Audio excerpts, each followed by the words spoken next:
How do you keep your cool under pressure? Everyone's counting on you. Deadlines, decisions, people needing answers, and you're supposed to stay calm. Maybe you are staying calm on the surface, but here's the thing. Calm isn't just about being chill on the surface. It's about having full access to your brain when it matters. Let's unpack that a little bit. When you're under pressure, your body doesn't know the difference between this project deadline might make me look bad and a bear is chasing me. To your nervous system, threat is threat. And so it does what it's designed to do. It shifts into survival mode. Heart rate goes up, stress hormones flood, blood leaves your prefrontal cortex, that's your thinking brain, and goes into your limbs so that you can run or fight, which is great if there is an actual bear. But if you need to make a strategic decision, have a difficult conversation, or lead a team through a crisis, you're trying to do a high cognition task with a survival mode reptilian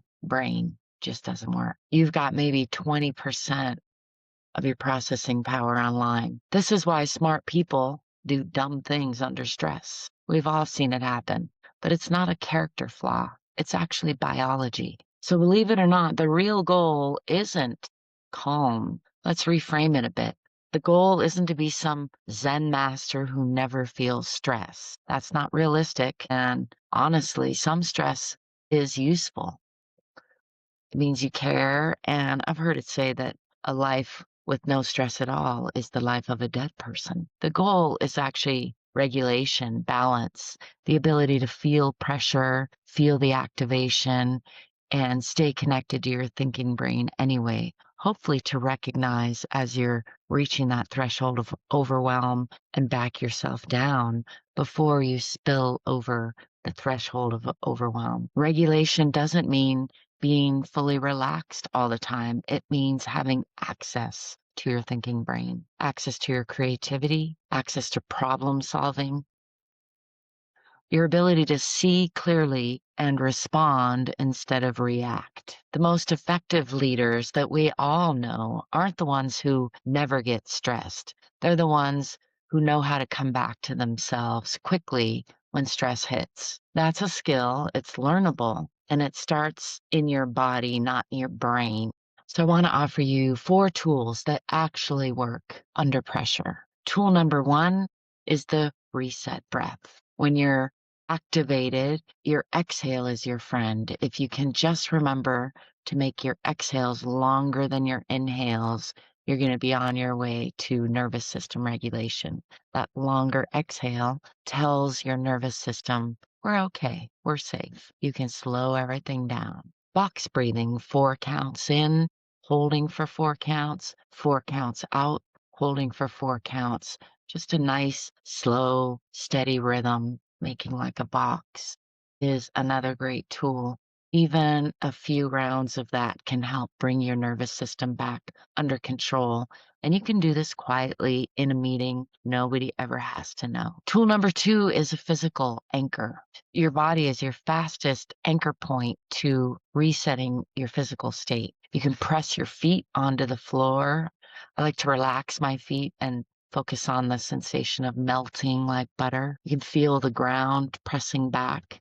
You could press your thumb and finger together or touch your arms or legs. Just some kind of deliberate physical sensation is going to be enough to snap yourself back into a more coherent state. This pulls you out of the spinning and into the present. You can't be catastrophizing about the future and fully feeling your feet at the same time. Try it. Tool number 3 is the good old 10-second rule. It's been around for a long time for a reason. If you can pause and wait for 10 seconds when pressure spikes and you want to react, reply to that email, snap back, make a decision. Pausing 10 seconds, not to suppress your feelings, but to let your nervous system catch up, is all you need most of the time to let the chemicals move through your body and be able to react from a more calm state. 90 seconds is about how long it takes for a stress chemical to move through your body if You don't add more fuel with negative thinking. So all you need is that first 10 seconds to start and the cascade, and your body will take care of the rest. Most regrettable decisions happen in the first few seconds of activation.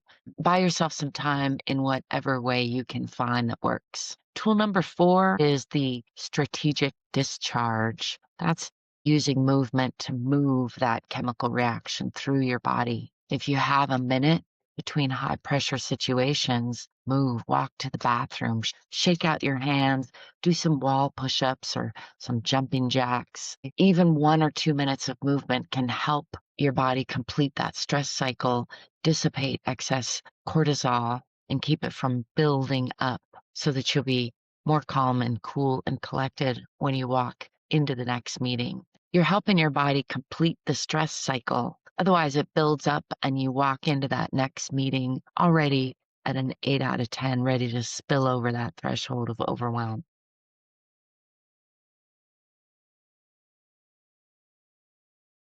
So let's talk about the longer game. These tools are triage.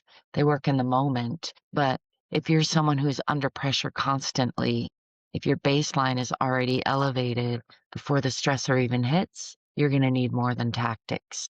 You need to build your resilience, expand your capacity. That's all about sleep, boundaries, not running on fumes and calling it normal. It's about understanding your specific patterns. What tips you over? What are the straws that push you over the edge? What does your body need to recover? Where are the leaks in your systems? That's the deeper work. Because right now, the pressure is managing you, and the goal is for you to manage the pressure, right?